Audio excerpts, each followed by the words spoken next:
मित्रों, हिमाचल प्रदेश में कांग्रेस की सरकार का 1 साल 1 महीने का कार्यकाल पूरा हुआ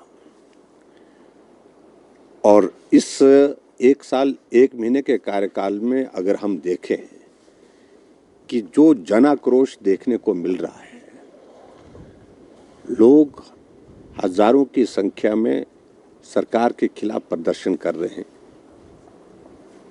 और विशेष तौर से मैं इस बात का मैं जरूर कहना चाहूँगा, जिनके बारे में बहुत लंबा बोलते रहे कर्मचारियों की, अधिकारियों की हितैषी है, यही कहते रहे। और हिमाचल प्रदेश में 1 साल के छोटे से कार्यकाल में हजारों की संख्या में कर्मचारी सड़कों पर सरकार के खिलाफ नारे लगा रहे हैं, मुख्यमंत्री की अर्थी निकाल रहे हैं। इसका संदेश मुझे लगता है कि बड़ा सीधा सा है कि सरकार हर मोर्चे पर असफल हो गई है, बुरी तरह से असफल हो गई है। और कर्मचारी, खासतौर से मैं जिक्र करूंगा इन दिनों में जो चल रहा है, जो बिजली बोर्ड के कर्मचारी जो हजारों की संख्या में सरकार के खिलाफ मोर्चा निकाल करके सड़कों पर आ गए, जिनको समय पर सैलरी नहीं मिल पा रही है, जिनको कहा था कि आपको कैबिनेट की पहली बैठक में हम आपके लिए भी हम ओपीएस लागू करेंगे। और स्वाभाविक रूप से इन मुद्दों को लेकर के कर्मचारी अब प्रश्न पूछ रहे हैं। हम तो कुछ नहीं कर रहे हैं, हम तो कुछ नहीं बोल रहे हैं, लेकिन जिनके साथ आपने वादे किए थे वही लोग आपको पूछ रहे हैं, तो उनका जवाब दीजिए। ये जवाब देना पड़ेगा। और इसलिए मैं ये कहूँगा कि हिमाचल प्रदेश में परिस्थिति इस प्रकार बन गई कांग्रेस सरकार की कि हकीकत अब उनको मालूम पड़ गई है। जो हमें कहते थे कि जयराम ठाकुर ने लोन लिया, 12 महीने में 12,000 करोड़ रुपए से ज्यादा ऋण ले लिया, और 13वां महीना अभी चला है, तो 13वें महीने में अभी 1,000 करोड़ रुपए और 1-2 दिन में लेने वाले हैं। और निश्चित रूप से हिमाचल प्रदेश में मैं इस बात को कहना चाहूंगा कि सबसे ज्यादा रफ्तार से ऋण लेने वाले मुख्यमंत्री के नाते किसी का अगर नाम होगा तो वर्तमान मुख्यमंत्री सुखविंदर सिंह सुक्खू का होगा। एक योजना जमीनी हकीकत के साथ जमीन पर उतर नहीं पाई 1 साल के कार्यकाल में, लेकिन हिमाचल प्रदेश में परिस्थिति ये हो गई, कर्मचारियों की पेंशन का विषय तो बात का विषय है, लेकिन सैलरी समय पर देने की स्थिति नहीं हो पा रही है। और इसलिए ये बहुत सारे विषय हैं जिन बातों को लेकर के सरकार के खिलाफ एक निराशा, नाराजगी का एक माहौल है।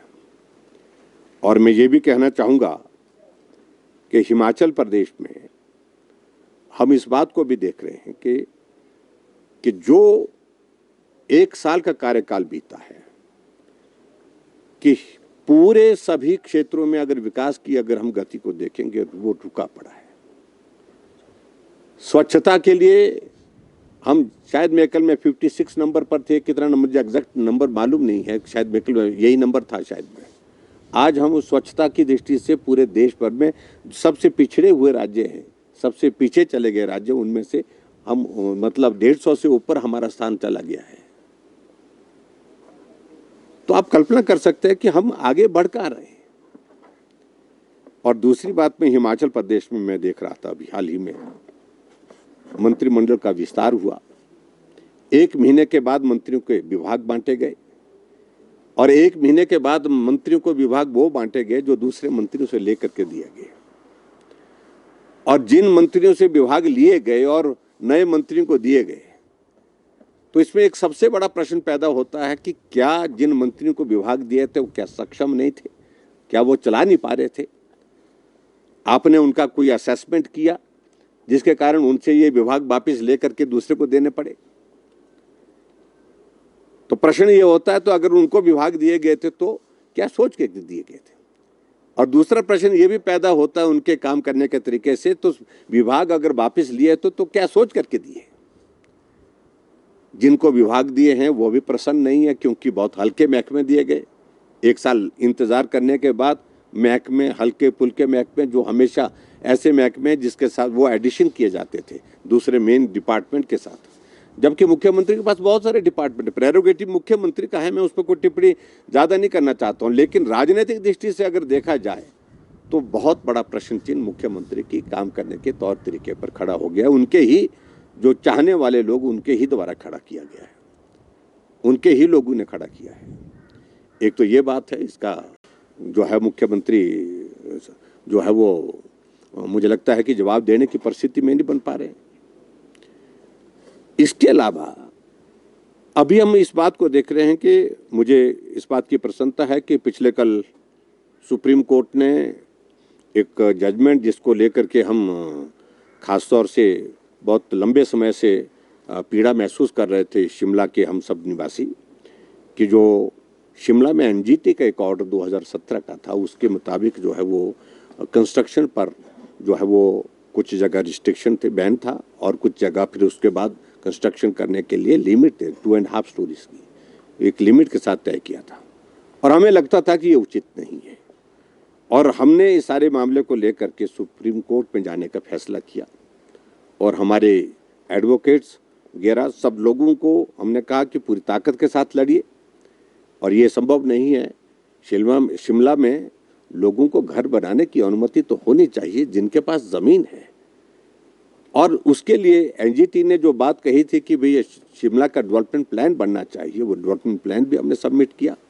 और मुझे इस बात की खुशी है कि सुप्रीम कोर्ट ने जो एनजीटी द्वारा रोक लगाई गई थी उसको हटा दिया, और शिमला वासियों को एक बहुत बड़ी राहत उस दृष्टि से मिली है।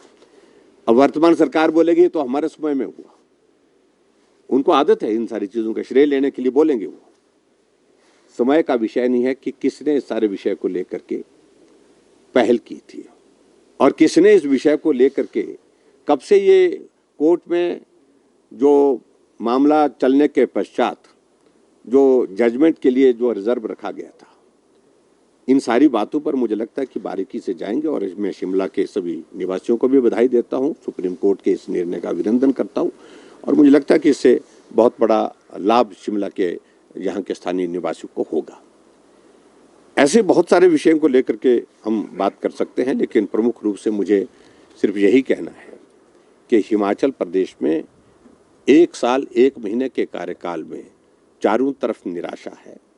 कांगड़ा अपनी जगह निराश है, मंडी अपनी जगह निराश है। जो बड़े ज़िले हैं हिमाचल प्रदेश के, बड़े ज़िले यानी कि जिसमें एक जगह 15 सीटें हैं एक ज़िले में, और दूसरे ज़िले में 10 सीटें हैं, और विकास कार्य वहाँ पर रुके पड़े हैं, और हर जगह परिस्थिति इस प्रकार की बन गई कि कांग्रेस पार्टी के नेता भी नाराज़, विधायक नाराज़, कैडर नाराज़, और हिमाचल प्रदेश की जनता नाराज़। ये परिस्थिति हिमाचल प्रदेश में बनी हुई है, और मुझे इस बात को लेकर के भी बहुत दुख होता है कि बहुत तेज़ी से हिमाचल प्रदेश से इंडस्ट्री जो है पलायन कर रही है। जो वहाँ पर गुराही का, भ्रष्टाचार का तांडव कुछ नेताओं ने वहाँ, कुछ लोगों ने वहाँ पर बना के रखा है, और उस वजह से ये परिस्थिति बन रही है, इंडस्ट्री हिमाचल छोड़ करके जा रही है। बहुत विचित्र लगा मुझे कि एकाएक खबर आई कि मुख्यमंत्री जी दुबई चले गए, और दुबई जा कर के जो है वो इंडस्ट्रियलिस्ट को लाने के लिए गए। हमने कहा अच्छी बात है, और हिमाचल प्रदेश में प्राइवेट सेक्टर का इन्वेस्टमेंट आना चाहिए, इसके हम भी पक्षधर हैं, और इसलिए हमने हिमाचल प्रदेश में एक शुरुआत की थी इन्वेस्टर्स मीट की, और उसमें प्रधानमंत्री जी आए थे, इन्वेस्टर्स आए थे। अनफॉर्चुनेटली बीच में कोविड का दौर आया, लेकिन उसके कारण बाधित हुआ, हमारा काम प्रभावित हुआ, लेकिन फिर भी एक पहल हिमाचल प्रदेश में की थी, और उसके बावजूद भी हिमाचल प्रदेश में एमओयू साइन हुए। उसके बाद एक साइजेबल इन्वेस्टमेंट लगभग मोर देन 40,000 करोड़ का हिमाचल प्रदेश में जो है वो एमओयू के माध्यम से, ग्राउंड ब्रेकिंग के माध्यम से शुरू हुआ था। और आज अगर हम पूछें, मुख्यमंत्री जी दुबई गए, कहा कि इन्वेस्टर्स को लाने के लिए गए थे और इन्वेस्टमेंट की बात करने के लिए गए थे। मालूम बाद में जब रिकॉर्ड वहाँ से आया तो मालूम, जो लोगों ने सोशल मीडिया में घूम रहा है, और उसमें मालूम पड़ा कि वो किसी इन्वेस्टमेंट के सिलसिले में गए ही नहीं थे, वो एक शादी के सिलसिले में गए थे। मुझे कोई आपत्ति नहीं, लेकिन प्रदेश का मुख्यमंत्री अगर विदेश जाते हैं तो उनको अपने जाने का रीज़न स्पष्ट करना चाहिए। मैं भी गया था, लेकिन हमारी एक एक चीज रिकॉर्डेड है। हमने वहां पर इन्वेस्टर्स मीट की, वहां पर इंटरेक्शन लोगों के साथ किया, कन्क्लेव किया, उसके बाद 1-to-1 जो है वो सारा रिकॉर्डेड है। Part of the record is there in the secretariat with the department, वो देख सकते हैं। लेकिन इस प्रकार से अब मुझे मालूम पड़ रहा है कि अब दोबारा इन्वेस्टमेंट के लिए कुछ लाने के लिए अमेरिका भी जा रहे हैं, तो अच्छी बात है, लाएं। लेकिन प्रदेश को जानकारी देना ये उचित बनता है, ये मुख्यमंत्री की जिम्मेवारी है, ये दायित्व है। एक बात मैं ये कहना चाह रहा हूँ। और दुर्भाग्यपूर्ण परिस्थिति ये हो गई हिमाचल प्रदेश में कि इन्वेस्टमेंट के रास्ते बंद हो गए। हिमाचल प्रदेश में जहां हमने बल्क ड्रग फार्मा पार्क लाया, जहां मेडिकल डिवाइस पार्क लाया, ऐसी बड़े बड़े सेक्टर की जो बड़े बड़े इन्वेस्टमेंट हिमाचल प्रदेश में, वो आज भी अभी तक जो है जहां खड़े थे वहीं के वहीं खड़े हैं। तो इसलिए बहुत चीज़ों को लेकर के हम कह सकते हैं कि विजन के साथ काम करने की बातें तो कहना ठीक है, लेकिन विजन के साथ काम करना, प्रदेश को आगे बढ़ाना, ये विषय बहुत अलग है। और हिमाचल प्रदेश उलझा पड़ा है हर मामले को लेकर के। जिस बात में मैं ज़्यादा उसमें कहने नहीं चाहता हूँ, सरकार कुछ करती है और उसके बाद निर्णय जो है वो कोर्ट में अटक जाते हैं, कोर्ट से जो है वो उन आदेशों का जो है वो उन पर रोक लग जाती है। तो उन सारी चीज़ों को लेकर के गंभीरता से जो सरकार की ओर से जो प्रयत्न प्रयास होने चाहिए, मैं समझता हूँ कि कोई कोऑर्डिनेशन रह नहीं गया है। मुख्यमंत्री किसी दिशा में, उप मुख्यमंत्री किसी दिशा में, मंत्री किसी दिशा में, ये परिस्थिति हिमाचल प्रदेश में आज की तारीख में बनी है। Bureau report, city channel, Shimla.